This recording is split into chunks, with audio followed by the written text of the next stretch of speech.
எரேமியா 31வது அதிகாரம் 4ஆம் வசனத்தை இந்த ஆண்டு தேவன் நம்முடைய திருச்சபைக்கு வாக்குத்தத்த வார்த்தையாய் கொடுத்திருக்கிறார். எல்லாரும் ஞாபகத்தில் வைத்திருப்பீர்கள் என்று நம்புகின்றேன். எல்லாரும் சேர்ந்து சொல்லலாமா? இஸ்ரவேல் என்னும் கன்னிகையே, மறுபடியும் உன்னை கட்டுவிப்பேன், நீ கட்டப்படுவாய். மறுபடியும் நீ மேல வாத்தியத்தோடும் ஆடல் பாடல் செய்கிறவர்களின் களிப்புள்ள கூட்டத்தோடும் புறப்படுவாய். ஆமென் என்று சொல்லலாமா? அடிக்கடி அவனுடைய சமூகத்தின் வார்த்தையை ஞாபகப்படுத்த வேண்டும். தேவன் இந்த ஆண்டிலே உங்களை கட்டுவிப்பார், உங்கள் குடும்பங்களை கட்டுவிப்பார், உங்கள் பிள்ளைகளின் வாழ்க்கைகளை கட்டுவிப்பார், உங்கள் தொழிலை, உங்கள் வியாபாரத்தை, உங்கள் வாழ்க்கையை தேவன் கட்டுவிக்கிற தேவனாய் இருக்கிறார். தம்முடைய ஆலயத்தையும் ஆண்டவர் கட்டுவிப்பார். இதுதான் நம்முடைய விசுவாச அறிக்கையாக இருக்கிறது. இந்த ஆண்டு தேவன் அநேகருடைய குடும்பங்களை, வாழ்க்கைகளை கட்டி எழுப்பும்படியாக நான் விரும்புகிறேன். தேவனுடைய வாக்கு தத்துவம் அதுவாகத்தான் இருக்கிறது. 115வது சங்கீதம் 12ஆம் வசனத்தில் சங்கீதக்காரன் இவ்விதமாய் சொல்லுகிறார், கர்த்தர் நம்மை நினைத்திருக்கிறார், அவர் ஆசீர்வதிப்பார். இஸ்ரவேல் குடும்பத்தாரை அவர் ஆசீர்வதிப்பார், அவர் ஆரோன் குடும்பத்தாரை ஆசீர்வதிப்பார். கையை உயர்த்தி சொல்லலாமா? கர்த்தர் என்னை நினைத்திருக்கிறார், என் குடும்பத்தை நினைத்திருக்கிறார்.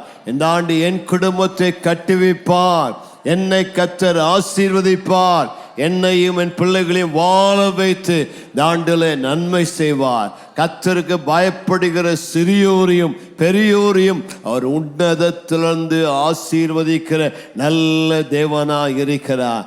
அவை இந்த ஆண்டில் நம் கர்த்தருடைய முகத்தை தேடி பார்க்கிறோம். ஆண்டவரே, இந்த ஆண்டு எங்கள் குடும்பத்தை கட்டுவிப்பீராக, எங்கள் பிள்ளைகளுடைய வாழ்க்கை கட்டுவிப்பீராக, எங்கள் பிள்ளைகள் ஆசீர்வதிக்கப்படுவார்களாக, எங்கள் பிள்ளைகள் உயர்ந்த இடங்கள் ஏறி இருக்க பண்ணுவீராக, எங்கள் பிள்ளைகள் ஊங்கி வளர்கிற விருட்ச கன்றுகளைப் போல நல்ல செழிப்பாய் இருப்பார்களாக, எங்கள் குமாரத்திகள் அரண்மனையில் சித்திரம் தீர்க்கப்பட்ட மூளை கற்களை போல இருப்பார்களாக, எங்கள் வீட்டை சுற்றி வேலி அடைப்பீராக, சத்துரு உட்புகுதலும் குடியோடி போகுதலும் இராமல் போவதாக. உம்மை நாங்கள் அறிந்து கொண்டு உம்மை சேவிக்க, உமக்காய் வாழ எங்களுக்கு கிருபை தருவீராக. எல்லாம் உங்களுடைய வல்லது கரத்தை உயர்த்தி சொல்லுங்க. ஆண்டவரே, என்னையும் என் குடும்பத்தையும் உடைய ரத்தத்துக்குள் ஒப்பு கொடுக்கிறேன், என் வீட்டில் இருக்கிற எல்லாரும் ரத்தத்துக்குள் ஒப்பு கொடுக்கிறேன். என் குடும்பத்தில் சத்துரு கிரியை செய்யக்கூடாது, சத்துன் போராட்டங்களிலிருந்து எங்களுக்கு விடுதலை தருவீராக. எல்லா சத்து அந்தகார சக்திகளுக்கும் எங்களை விலக்கி பாதுகாப்பீராக. எங்கள் குடும்பத்துக்கு எதிராக போராடுகிற அந்தகார சக்திகளை கட்டி அது மேலே ஜெயம் எடுக்கிறோம். ஹல்லேலூயா. எல்லா போராட்டங்கள், பிரிவினின் சக்திகள், மரணத்தின் ஆவிகள், வியாதியின் ஆவிகள், பலவீனத்தின் ஆவிகளை கடிந்து கொண்டு எங்கள் குடும்பத்தை தொடாதே என்று இயேசுவின் நாமத்தில் கட்டளையிடுகிறோம். ஹல்லேலூயா. இந்த ஆண்டிலே கர்த்தர் உங்களை கட்டுவிப்பார், உங்கள் குடும்பங்களை கட்டுவிப்பார், உங்களை வாழ வைப்பார், உங்களை உயர்த்துவார், உங்களை ஆசீர்வதிப்பார், உங்களுக்கு நன்மை செய்வார். உங்களை கர்த்தர் நினைத்திருக்கிறார். குழந்தை இல்லாதவர்களுக்கு கர்த்தர் இந்த ஆண்டிலே குழந்தைகளை தருவாராக, மலட்டு கற்பங்களை சுகமாக்குவாராக, வீடு இல்லாதவர்களுக்கு வீடுகளை தருவாராக, ஆசீர்வாதங்களை கர்த்தர் தர வல்லவராயிருக்கிறார். அதுதான் தேவனுடைய வாக்குத்தத்தம். ஏசாயா 61 அதிகாரம் 9ஆம் வசனத்திலே சொல்லுகிறது, என்ன அவர்கள் சந்ததியானது ஜாதியில் நடுவிலும் அவர் சந்தானமானது ஜனங்களின் நடுவிலும் அறியப்பட்டிருக்கும். அவளை பார்க்கிற யாவரும் அவர்கள் கர்த்தரால் ஆசீர்வதிக்கப்பட்ட சந்ததி என்று அறிந்து கொள்வார்கள். ஒரு ஆமென் சொல்லலாமா? பக்கத்திற்கு கைகூடி சொல்லுங்க. உங்களை பார்க்கிற எல்லாரும் சொல்லுவாங்க, நீங்கள் கர்த்தரால் ஆசீர்வதிக்கப்பட்டவர்கள், கர்த்தர் உங்களோடு இருக்கிறார், உங்கள் தேசம் வாழ்க்கைப்படும், உங்கள் குடும்பம் வாழ்க்கைப்படும், உங்களை கர்த்தர் ஆசீர்வதித்து சியோனிலே அற்புதங்களாக, அடையாளங்களாக, சாட்சிகளாக நிறுத்துவார். இதுதான் குடும்பங்களை பற்றிய தேவ திட்டமா இருக்கிறது. ஆண்டவர் குடும்பங்களை நேசிக்கிறார், குடும்பங்களை ஆசீர்வதிக்கிறார், குடும்பங்களை பாதுகாக்கிறார், குடும்பங்கள் நன்றாக இருக்க வேண்டும் என்று விரும்புகிறார். விரும்புகிறார். தேவனுடைய விருப்பமே ஆதியிலிருந்து ஆதாம் ஏவாள் ஒரு குடும்பமாக ஏற்படுத்தி இந்த குடும்பத்தை ஆசீர்வதித்து கட்டி எழுப்ப விரும்பினார். ஆரம்ப நாட்கள்ல சாத்தானுக்கு பிடிக்காத ஒன்று குடும்பங்கள் தான். குடும்பங்கள் நல்லா இருக்க பிசாசு விரும்புறதில்லை. பிசாசுடைய நோக்கமே குடும்பங்களை உடைக்க வேண்டும், குடும்பங்களை பிரிக்க வேண்டும், குடும்பங்களுக்குள்ளே பிரிவினையை, சண்டையை, வாக்குவாதங்களை கொண்டு வர வேண்டும். ஹஸ்பண்ட் அண்ட் வைஃப், கணவன் மனைவி பிரித்து அவர் குடும்பமாக இல்லாதபடி, தேவனுடைய கட்டளை கை கொண்டு அவர்கள் தேவனுக்கு கீழ்ப்படியாதபடி அந்த குடும்பங்களை உடைப்பதற்காக தான் சாத்தான் அல்லும் பகலும் பிரயாசப்படுகிறான். பிரிவினையின் ஆவிகள், பலவிதமான போராட்டங்கள் குடும்பங்களை தாக்குறது. அது விசேஷமாக இந்த கடைசி நாட்களில் பல எசபெலின் ஆவிகள், பல பொல்லாத ஆவிகள், விபச்சார மயக்கத்தின் ஆவிகள், வேசித்தனத்தின் ஆவிகள் குடும்பங்களுக்குள் புகுந்து குடும்பங்களை சீர்குலைக்க பார்க்கிறது. ஒவ்வொரு நாளும் நம்ம இயேசுவின் ரத்தத்துக்குள் ஒப்பு கொடுக்க வேண்டும். ஆண்டவரே, எங்கள் குடும்பத்துக்குள்ள இந்த சாத்தான் உள்ளே நுழையாதபடி இந்த சாத்தானுக்கு கதவை பூட்டுகிறோம். எங்கள் குடும்பம் பிரிவினை வரக்கூடாது, சண்டைகள் வரக்கூடாது, எந்த விதமான அந்த சாத்தானுடைய டிவோர்ஸ் ஸ்பிரிட்ஸ் எங்கள் குடும்பத்தை தாக்கக்கூடாது. எங்கள் குடும்பத்தை வேலி அடைத்து பாதுகாத்து கொள்ளும் கர்த்தாவே, எல்லாம் உங்களுடைய வலது கரத்தை உயர்த்தி சொல்லுங்க. உங்களையும் உங்கள் பிள்ளைகளையும் உங்கள் குடும்பங்களையும் இயேசுவின் ரத்தத்துக்குள் ஒப்பு கொடுங்க. சொல்லுங்க, ஆண்டவரே, சாத்தானுக்கு கதவை அடைக்கிறேன், வேலி அடைப்பீராக, குடும்பங்களை சுற்றி வேலி அடைப்பீராக, ரத்தத்துக்குள் மறைப்பீராக. எங்கள் குடும்பத்துக்குள்ள டிவோர்ஸ் என்கிற பேச்சே வரக்கூடாது. பிரிவினை வாதங்கள், எல்லா விதமான சண்டைகள், எல்லா விதமான பிசாசின் வல்லமைகள், பிரிக்கிற சூழ்நிலைகள் எல்லாவற்றையும் எடுத்து போட்டு தேவ அன்பைகள் குடும்பங்களை ஊற்றி தருவீராக. தேவ அன்பினார்கள் குடும்பங்களை நிரப்பீராக. அல்ல கையை ஓய்ச்சி சொல்லுங்க, நானும் என் வீட்டாருமோ வென்றால் கர்த்தரையே சேவிப்போம். எங்கள் உயிருள்ள நாளெல்லாம் எங்க பிள்ளைகள், எங்கள் குடும்பத்தினர், நாங்கள் எல்லாரும் உமக்கு சாட்சிகளா இருப்போம். ஆண்டவரே, குடும்பத்தை சத்துரு உள்ளே நுழையாதபடி வேலி அடைத்து பாதுகாப்பீராக. வியாதிகள், மரணங்கள், அழிவுகள், ஆபத்துகள் வராதபடி கர்த்தர் உங்களை பாதுகாத்து உங்களை ஆசீர்வதிப்பாராக. காரணம், இந்த ஆண்டு குடும்பங்களை கட்டுகிற ஆண்டு. ஆண்டவர் எவ்வளவு தூரம் குடும்பங்களை கட்டுகிறாரோ அவ்வளவு தூரம் சத்துரு தேவ பிள்ளைகளுக்கு எதிராக வருவான். ஆனால் நீங்கள் பயப்பட வேண்டிய அவசியம் இல்லை. ஒவ்வொரு நாளும் சொல்ல வேண்டும், இயேசுவின் ரத்தம் எனக்கு ஜெயம். நான் சிலுவையின் ரத்தத்துக்குள் மறைந்திருக்கிறேன்.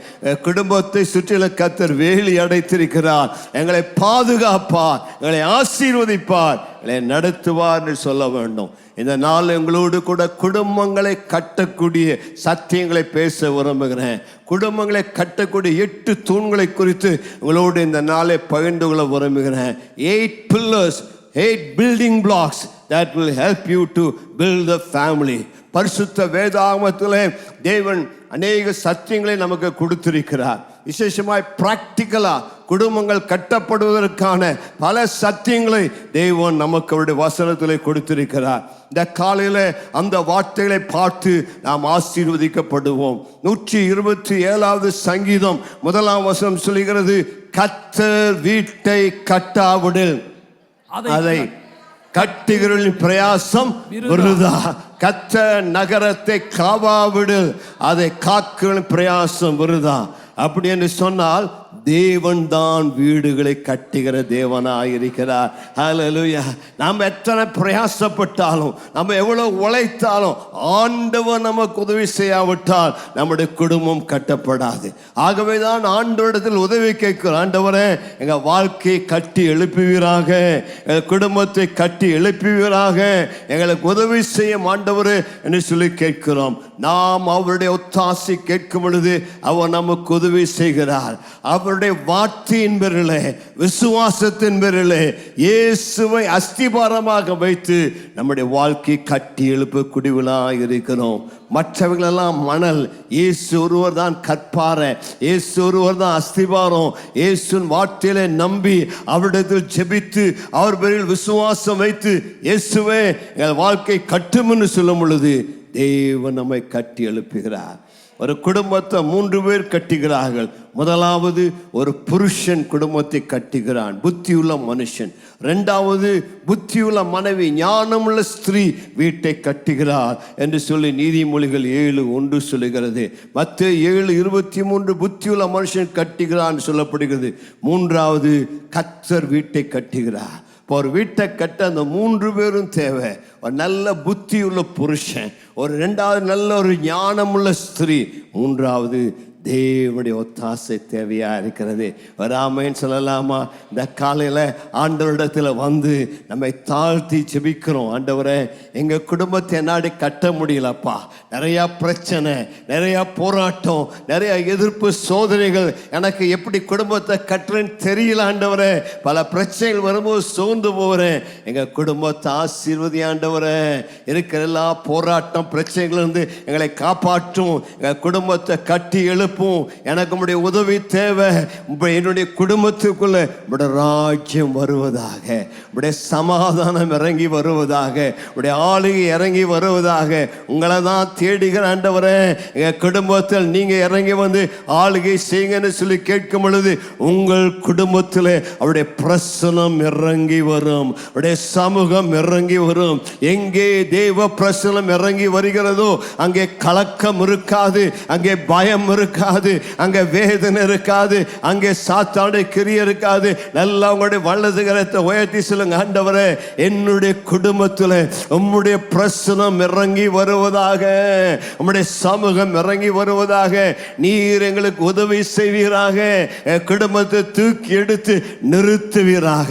ஹல்லேலூயா. கர்த்தருக்கு மகிமை உண்டாவதாக. பொதுவாக குடும்பத்தில் சத்துரு பலவிதமான பிரச்சனைகளை போராட்டங்களை கொண்டு வருவதற்கு காரணம், அநேக குடும்பத்தில் சகிப்புத்தன்மை இல்லை, அநேக குடும்பத்தில் பொறுமை இல்லை, ஒரு புரிந்து கொள்வதில்லை, ஒரு அண்டர்ஸ்டாண்ட் பண்ணி கொள்வதில்லை. சாத்தானுக்கு இடம் கொடுத்துறாங்க.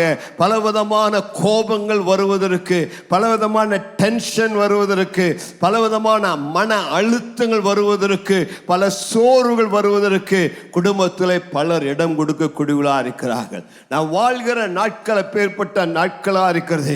எல்லாத்துக்கும் ஒரே ஸ்ட்ரெஸ், எல்லாருக்கும் ஒரே டென்ஷன்.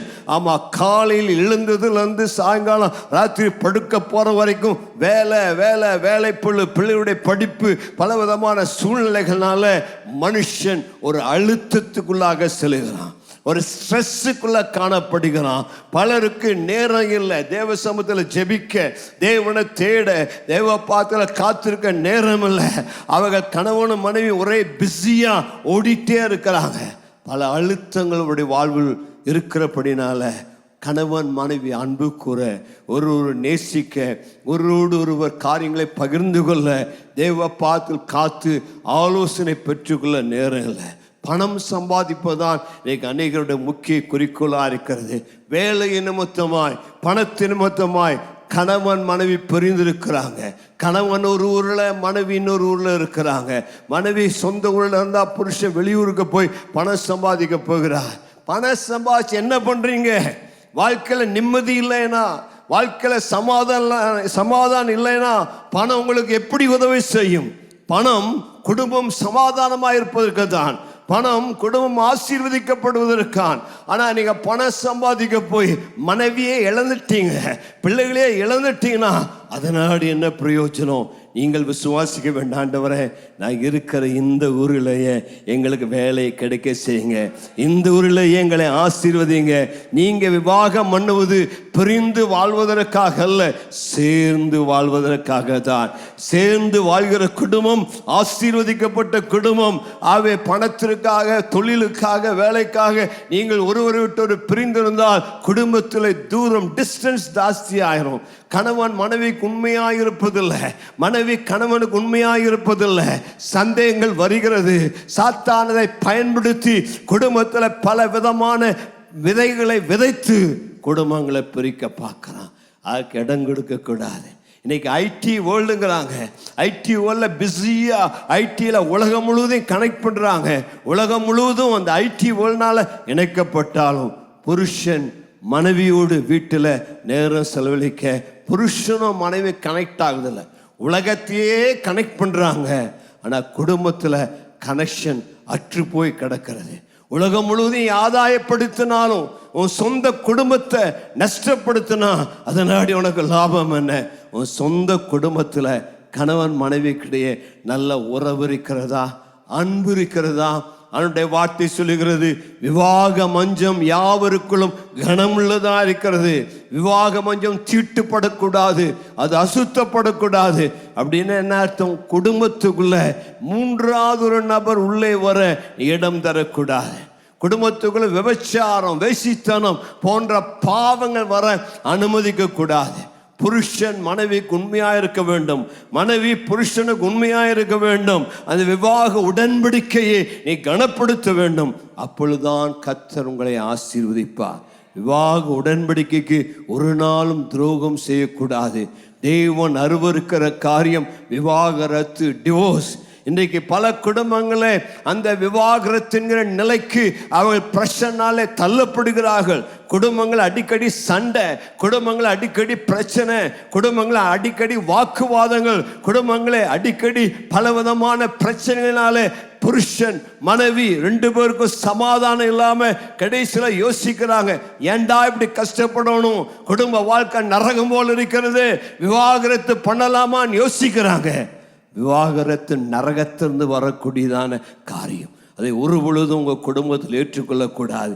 இவர் சொல்ல வேண்டும், கர்த்தர் எனக்கு தந்த புருஷன், கர்த்தர் எனக்கு தந்த மனைவி, கர்த்தர் எனக்கு கொடுத்த பிள்ளைகள், ஒரு நாளும் இந்த பிசாசுக்கு எங்கள் வாழ்க்கையில் இடம் கொடுக்க மாட்டோம். எத்தனை போராட்டம் வந்தாலும், எத்தனை பிரச்சனை வந்தாலும் இயேசுவின் கிருபையால் அந்த சாத்தானை ஜெயிப்போம். குடும்பம் ஒற்றுமையாய் வாழும். அந்த பிரிவினைக்கு இடம் தர மாட்டோம் என்று சொல்ல வேண்டும். நமக்குள்ள அந்த தாங்கும் சக்தி வேண்டும், அந்த பொறுமை வேண்டும், அந்த கிருபை வேண்டும். ஆண்டவரே எங்களுக்கு அந்த கிருபையை தாங்கன்னு கேட்க வேண்டும். ஒரு நிமிஷம் வலது கையை உயர்த்தி சொல்லுங்க, ஆண்டவரே எங்கள் குடும்பத்தில் ஒரு நாளும் மனஸ்தாபங்கள் வரக்கூடாது, சண்டைகள் வரக்கூடாது, பிரிவினைகள் வரக்கூடாது, விவாகரத்துங்கிற பேச்சுக்கே இடம் வரக்கூடாது. இயேசுவே நாமத்தினால அந்த பிசாசின் ஆவியை நாங்கள் தோற்கடிக்கிறோம், அதை கடிந்து கொள்கிறோம். பொல்லாத பிசாசு, நீ எங்கள் குடும்பத்தில் நுழையக்கூடாது என்று உனக்கு அதிகாரத்தோடு கட்டளையிடுகிறேன். இயேசு எங்களை இணைத்திருக்கிறார், இயேசு எங்களை வாழ வைப்பார், இயேசு எங்களை ஆசீர்வதிப்பார். என்னதான் பிரச்சனை வந்தாலும் மனம் விட்டு நாங்கள் பேசிக்கொள்வோம். குடும்பத்தில் கணவன் மனைவி பிள்ளைகள் ஒளிவ மர கன்றுகளை போல, ஒரு மேஜை சுற்றி இருக்கிற அந்த ஒளிவ மர கன்றுகளை போல நாங்கள் ஐக்கியமாக ஒரு மனதோடு வாழ்ந்திருப்போம். இயேசுவை உயர்த்துவோம், இயேசுவுக்கு சாட்சியாக இருப்போம். ஹல்லேலூயா. அவே கணவன் மனைவி அந்த பிள்ளைகள் அந்த ஒரே மனதோடு ஒரே இருதயத்தோடு வாழ வேண்டும். அந்த சாத்தானுக்கு இடம் தராதபடி நீங்க அந்த மிஸ் அண்டர்ஸ்டாண்டிங், ஒரு புரிந்து கொள்ளாமல் நீங்க அதற்கு இடங்கூடாதபடி ஒரு புரிந்து கொள்ள அறிந்து கொள்ள முயற்சி எடுக்க வேண்டும். கர்த்தருக்கு ஸ்தோத்திரம் உண்டாவதாக. பல குடும்பத்தில் பிரச்சனை வரக்கு காரணம் பொருளாதார பிரச்சனை. பணம் இல்லை, பணம் பத்தல, அதனால கடன் வாங்குறாங்க. கடன் வாங்கி கடன் திரும்ப செலுத்த முடியறதில்லை. கைகளை உயர்த்தி சொல்லுங்க, போதும் என்கிற மனதுடனே கூடிய வாழ்வு, மகிழ்ச்சியான வாழ்வு இருக்கிறது போதும் நினைங்க. கடன் வாங்கி வாழாதீங்க, கடனுக்கு அடிமையாகாதீங்க. அதற்கு பதிலாக ஆண்டவரின் தேவையை சந்திப்பார். அவர் யெகோவா ஈரே, அவர் சர்வ வல்லவர், எல் ஷடாய், போதுமானவர் என்றவரை விசுவாசிங்க. கடனுக்கு அடிமையாகி அதை இதையும் கடன்ல வாங்கி இஎம்ஐல வாங்கி கடனை செலுத்த முடியாதபடி நீங்கள் நரக வேதனைப்படக்கூடாது. கர்த்தரை விசுவாசித்து அவரை பற்றி கொள்ளும் பொழுது அவர் உங்களுக்கு உதவி செய்ய வல்லவராக இருக்கிறார். கைகளை உயர்த்தி சொல்லுங்க, ஆண்டவரே நீ நல்லவரையா, நீ போதுமானவரையா, என் குடும்பத்தை நடத்த எனக்கு உதவி செய்ய வல்லவர். என் தேவைகளுக்கெல்லாம் உண்மையே பார்க்கிறேன், ஒரு நாள் என்னை கைவிடவே மாட்டீர். ஹல்லேலூயா. உங்க குடும்பத்தில் புகைச்சல் வருதுன்னா, உங்க குடும்பத்தில் சிலவிதமான அந்த அன்பு குறைவுதுன்னா எங்க ஆண்டவர்கிட்ட கேட்க வேண்டும். எங்க குடும்பத்தை உங்க அன்பை ஊற்றுங்க ஆண்டவரே, கிருபை ஊற்றுங்க ஆண்டவரே. தயவை விட்டுங்க ஐயா. எங்க குடும்ப உறவுகளை பலப்படுத்துங்க. பில்ட் அப் அவர் ரிலேஷன்ஷிப் என்று சொல்லி கேட்க வேண்டும். குடும்பத்தில் ஒரு புரிந்து கொள்ள நேரம் எடுக்க வேண்டும். ஒருவரை தாங்க நேரம் எடுக்க வேண்டும். அந்த கசப்பை வளர்த்தக்கூடாது, மனக்கசப்பை வைத்திருக்க கூடாது. மனக்கசப்பை நீங்க அறிக்கை செய்து அந்த அன்புல நீங்கள் நிறைவேற வேண்டும். ஒரு ஆமேன்னு சொல்லலாமா? சிலரெல்லாம் சின்னதை பெருசாக்கிடுவாங்க. ஆமாம், மலையை விழுங்கிடுவாங்க. ஆனால் ஒன்றும் இல்லாத வெங்காயத்தை மலை மாதிரி மாற்றி விடுவாங்க. Don't major on minor things. சின்னதெல்லாம் பெருசுப்படுத்தாதீங்க, விட்டு கொடுங்க. பக்கத்தில் சொல்லுவாங்க, போனா போகட்டும். இதையெல்லாம் யாரையா பெருசுப்படுத்துறாங்க? இதெல்லாம் ஒன்றுமே இல்லை. ஆமாம், இதை விட உலகத்தில் பல பிரச்சனை இருக்கும்போது அவன் டேபிளை சரியா துடைக்கல, அவன் வீட்டை சரியா கூட்டல, சரியா சாம்பார்ல உப்பு போடல, இதுக்கெல்லாமா சண்டை போடுகிறது? பரவாயில்ல, தோத்திரம். சாம்பார் உப்பு கம்மியாண்டால் கத்திற்கு சோத்திரம். சாப்பாடு ஆகாரம் கிடைத்தது சொல்லுங்க. இட்லி கல்லு மாதிரி இருந்தால் பரவாயில்ல, இதாவது எனக்கு கிடைச்சது. இது கூட இல்லாமல் எத்தனை பேர் கஷ்டப்படுறாங்க. சோத்திரம் ஆண்டவரே, எல்லாவற்றுக்கும் நன்றி சொல்லி சோத்திரம் பண்ணுங்க. தோசை அமெரிக்கா மாதிரி இலங்கைக்கு அங்கங்கெல்லாம் போனால் கூட பரவாயில்ல, அட்லீஸ்ட் ஒரு தோசையாவது கிடைக்குதுன்னு சாப்பிடுங்க. ஆனால் அதற்காக ஒன்றில்லாத சின்னதெல்லாம் பெருசாக்கி நாம் குடும்பத்துக்குள்ள உறவுகளை கெடுத்து கொள்ளக்கூடாது. உறவுகள் மிக முக்கியம். பக்கத்தில் பார்த்து சொல்லுங்க, உறவுகள் மிக முக்கியம். உறவுக்காக எதையும் நாங்கள் விட்டு கொடுக்க தயாராக இருக்கிறோம். உறவு தான் மிக முக்கியம். உறவுக்காக எதை நஷ்டம்னாலும் பரவாயில்ல, அந்த உறவை காப்பாற்ற வேண்டிய ரிலேஷன்ஷிப் இந்த ஃபேமிலி இஸ் இம்பார்ட்டன்ட். அந்த உறவுகளை கட்டி எழுப்ப வேண்டும். இந்த உறவு நல்லா இருந்தால் குடும்பம் ஒரு குட்டி பரலோகம் போல இருக்கும். கர்த்தருக்கு மகிமை உண்டாவதாக. அவை மற்றதெல்லாம் ரெண்டாம் தரம். அந்த உறவு தான் மிக முக்கியம். சிலரெல்லாம் புருஷன் மனைவி, ஆமாம், ஸ்கூட்டரில் போகும்போது பார்த்து ஆச்சரியப்படுவேன், இவ்வளோ அன்பாக இருக்கிறாங்களே, இவ்வளோ அந்த மனைவி புருஷனை கட்டி பிடிச்சிட்டு போகிறாங்களே, எவ்வளோ சந்தோஷம் சொல்லி. ஏன் கேட்டால் அவள் கட்டி பிடிக்கிறது புருஷன் மேலே இருக்கிற அன்புனால் அல்ல, எங்கே கீழே விழுந்துடக்கூடாதுங்கிறதுக்காக புருஷனை கட்டியா பிடிச்சிருக்கிறா. அது மட்டுமில்ல, விழுந்தா 2 பேரும் சேர்ந்து விழணும், நான் விழுந்து அவரையும் கீழே தள்ளணுங்கிறதுக்காக தான் அவள் அப்படி கட்டி பிடித்திருக்கிறா. உண்மையான அன்புக்காக கட்டி பிடிப்பதில்லை. இந்த உண்மையான தெய்வீக அன்பு குடும்பத்துக்குள்ளே வருவது அவசியமா இருக்கிறது. இந்த காலையில் உங்க குடும்பத்தில் புகைச்சல் இருக்கிறது, குடும்பத்தில் மன வருத்தங்கள் இருக்கிறது, சண்டை இருந்தனா நல்ல கையை உயர்த்திகள். ஆண்டவரே, எங்க குடும்பத்தை சுகமாக்கும், எங்க குடும்பத்தை பிளஸ் பண்ணுங்க, எங்க குடும்பத்தை கட்டி எழுப்புங்க. எங்க குடும்பத்துக்குள்ள சாத்தான் உள்ள நுழைய நாங்கள் இடம் தரல. இன்றைக்கு எங்கள் குடும்பம் ஆசீர்வதிக்கப்படுவதாக. எங்கள் குடும்பத்தில் சமாதானம் இறங்கி வருவதாக. எங்கள் குடும்பத்தினுடைய ஆளுகை இறங்கி வருவதாக. இன்னைக்கு எங்கள் குடும்பத்தை ஆசீர்வதிங்க ஆண்டவரே. ஹல்லேலூயா. தேவனுடைய கரம் இன்றைக்கு குடும்பத்தின் மேல இறங்கி வருதுன்னு நம்புகிறேன். தேவன் உங்கள் குடும்பத்தை ஆசீர்வதிக்க நம்புகிறேன். குழந்தை இல்லை அப்படிங்கறதுக்காக உங்க மனைவி விட்டுட்டு இன்னொரு ஆளை தேட வேண்டிய அவசியம் இல்லை.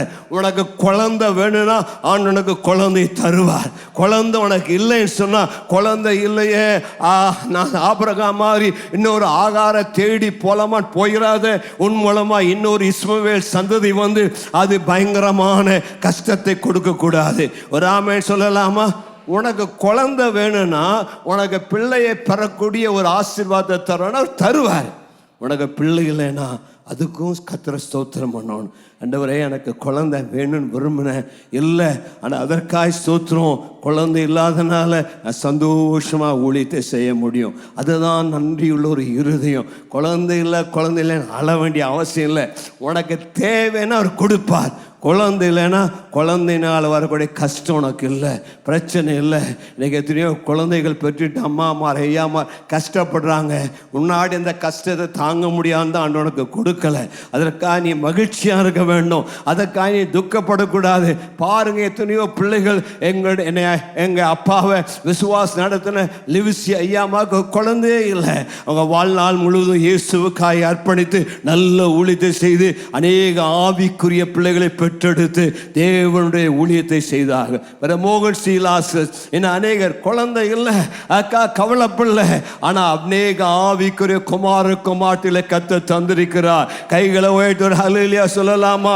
உங்களுக்கு சரீர பிரகாரமான பிள்ளைகள் இல்லாவிட்டால் அதற்காக கவலை கவலைப்பட வேண்டிய அவசியம் இல்லை. நீங்கள் சொல்ல வேண்டும், அநேக ஆவிக்குரிய பிள்ளைகளை நான் பெற்றெடுப்பேன், தேவராஜ்யத்தை கட்டுவேன். அப்படியே ரொம்ப ஆசையா இருந்தா ஒரு குழந்தையை தத்தெடுத்துக்கோங்க. அதற்காக பாவத்தில் போய்விடக்கூடாது, விபச்சாரத்தில் போய்விடக்கூடாது. உங்களுக்கு சொந்த கற்ப பிறப்பை கர்த்தர் கொடுத்தால் தோத்துரும், இல்லாவிட்டால் அதற்காக நீங்கள் கவலைப்பட வேண்டிய அவசியமே கிடையாது. தேவனுக்கு மகிமை உண்டாவதாக. ஒரு புருஷனையும் ஒரு மனைவியும் ஆண்டவர் வித்தியாசமான விதத்தில் உண்டு பண்ணியிருக்கிறார். புருஷனும் மனைவியும் ஒரே மாதிரி ஆண்டு உண்டாக்கல. ஆதாம் ஒரு தினசு, ஏவாள் இன்னொரு தினசு. ஆதாமுக்கு இல்லாததை ஏவாளுக்கு கொடுத்தார், ஏவாளுக்கு இல்லாத ஆதாமுக்கு கொடுத்தார். ரெண்டு பேரும் ஒரே மாதிரி இருந்தீங்கன்னா போர் அடிச்சு போயிடுவீங்க. ரெண்டு பேரும் வித்தியாசமாக இருந்தால் தான் குடும்ப வாழ்க்கையே இன்ட்ரெஸ்டாக இருக்கும். புருஷன் வட துருவம், பெண் தென் துருவமாக இருந்தால் தான் அது ரொம்ப மனமகிழ்ச்சியாக இருக்கும். புருஷனும் கஞ்ச பிசுனாரி, மனைவியும் கஞ்ச பிசுனாரின்னா வீட்டில் சோறே இருக்காது, வீட்டில் ஒன்றுமே இருக்காது. ஏன்னா ரெண்டு கஞ்சங்களாக இருந்தால் வடிகட்டன கஞ்சமாக அந்த குடும்பம் இருக்கும். அந்த குடும்பத்தில் பிறக்கிற பிள்ளைகள் அதை விட வடிகட்டன கஞ்சமாக இருக்குங்க. அதனால தான் புருஷன் தண்டாளியாக இருந்தால் மனைவி கொஞ்சம் பார்த்து செலவழிக்கிறவர்களாக இருப்பான். ரெண்டு பேரும் ஒரே மாதிரி சிரிச்சுட்டே இருந்தாங்கன்னா இந்த குடும்பம் சிரிச்சுட்டே போயிடும். ஒருத்தர் கொஞ்சம் கண்ட்ரோலாக இருப்பாங்க, நல்ல காமாக இருப்பாங்க, இன்னொருத்தர் சிரிச்சிட்டு இருப்பாங்க. அவை ஆண்டவர் ரெண்டு பேர்த்தையும் ஒருவரை காம்ப்ளிமெண்ட் பண்ண அனுப்பினார். புருஷன் மனைவி ஒருவரை கம்பீட் பண்ண அனுப்பல, ஒரு காம்ப்ளிமெண்ட் பண்ண அனுப்பினார். ஏமான், நானும் என் மனைவி ரொம்ப வித்தியாசம். ஆமாம், இந்த மாதிரி ஒரு மனைவி தந்தனால தான் நான் எனக்கு நல்லா இருக்கிறேன். வேறு மாதிரி யாராவது வந்திருந்தாங்கன்னா என்ன ஆயிருப்பணும் எனக்கே தெரியாது. ஆனால் ஒரு புத்தி உள்ள மனைவிக்காய் கர்த்தருக்கு ஸ்தோத்திரம் செலுத்துகிறேன். ஆமாம், இல்லை ஆண்டவர் அப்படி தான் உண்டாக்கினார். நம்மை தேவன் உண்டாக்கினதின் நோக்கம் நாம் அவருக்குள் பரிபூர்ணமாக இருக்கதான். ஹல்லேலூயா. ஒரு புருஷனுக்குள்ள குறைவை மனைவி பூரணப்படுத்துகிறார், மனைவிக்குள்ளதை புருஷன் பூரணப்படுத்துகிறான். இவ்விதமாய் ரெண்டு பேரும் சேர்ந்து குடும்பம் நன்றாக ஆசீர்வாதமாக இருக்கிறது. கர்த்தருக்கு ஸ்தோத்திரம் உண்டாவதாக. ஆகவே நாம் ஒருவருக்கொருவர் திறந்த புத்தகங்களாக இருந்து ஒன்றையும் மறைக்காதபடி டிரான்ஸ்பரண்டாக இருந்து வாழ வேண்டும். சில குடும்பத்தில் மாமியார் பிரச்சனை தான் பெரிய பிரச்சனையாக இருக்கிறது. மாமியார் மகனை வாழ விடுறதில்லை, மாமியார் மகளை வாழ விடுறதில்லை, மாமியார் மருமகளை கொடுமைப்படுத்துகிறாங்க. சொல்கிறாங்க, நான் குடும்பப்பட்டேன், நான் கஷ்டப்பட்டேன், அதனாடி நான் பட்டதை என் மருமகளும் படட்டும்னு சொல்லி அவளுக்கு நடுவில், புருஷனுக்கு நடுவில் பிரச்சனையாக இருந்து அந்த குடும்பத்தில் பல உபத்திரவத்தை கொடுக்குறாங்க. அவதமாக இருக்கக்கூடாது. மாமியார் மருமகளுக்கு வேதாமத்தில் நல்ல உதாரணம் நகோமியும் ரூத்துமா இருக்கிறார்கள். ஒரு அல்லேலூயா சொல்லலாமா? ரூத் மருமகள் மாமியாரை அதிகமாக நேசித்தாள். மருமகள் நகோமி என் மகளுக்கு இன்னொரு வாழ்க்கையை தேடி தருவேன்னு சொல்லி பிரயாசப்பட்டாங்க. அந்த குடும்பம் தான் ஒரு நல்ல மாதிரி.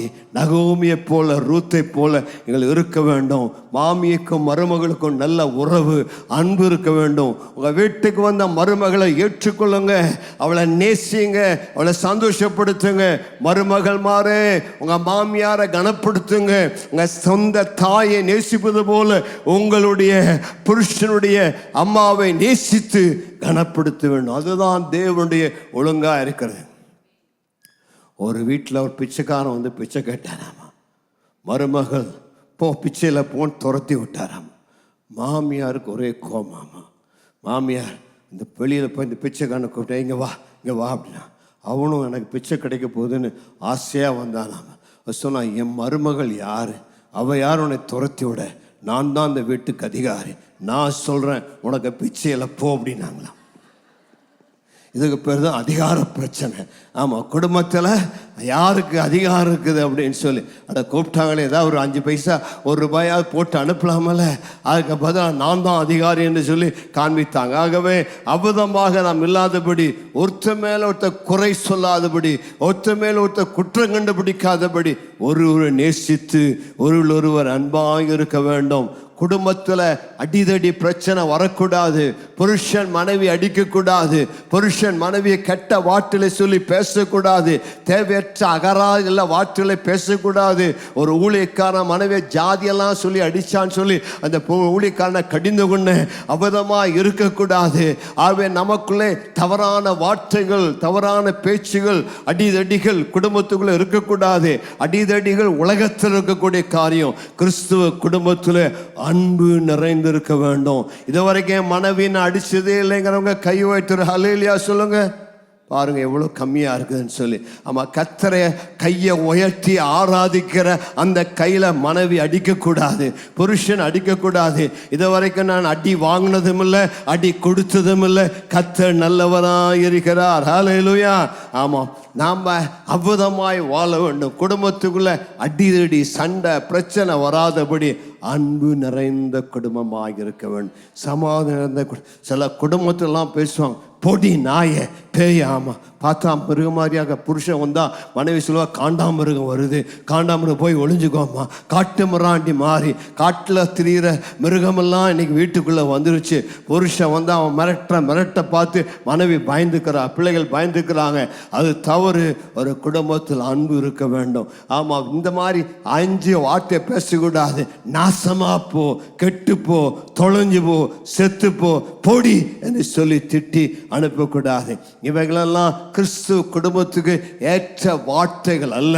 ஒரு குடும்பத்தில் வர வேண்டிய வார்த்தைகள், ஐ லவ் யூ, நான் அன்பா இருக்கிறேன், நான் உன்னை நேசிக்கிறேன், நான் உன்னை பாராட்டுகிறேன், நீ நல்லா இருப்ப, கர்த்தரை ஆசீர்வதிப்பார், தேவ கரனோடு இருப்பதாக ஒருவரோடு ஆசீர்வதித்து ஒரு வாழ்த்தி வாழுங்கள். கர்த்தர் கரம் உங்களோடு இருந்து உங்களை ஆசீர்வதிப்பதாக. கையை உயர்த்தி சொல்லுங்க, இனிமேல் என் கணவனை நான் ஆசீர்வதிப்பேன், என் மனைவி ஆசீர்வதிப்பேன், என் பிள்ளைகளை ஆசீர்வதிப்பேன். உன் பிள்ளைகளை திட்டாதே மண்டு, ஆமா நண்டுன்னு திட்டாத.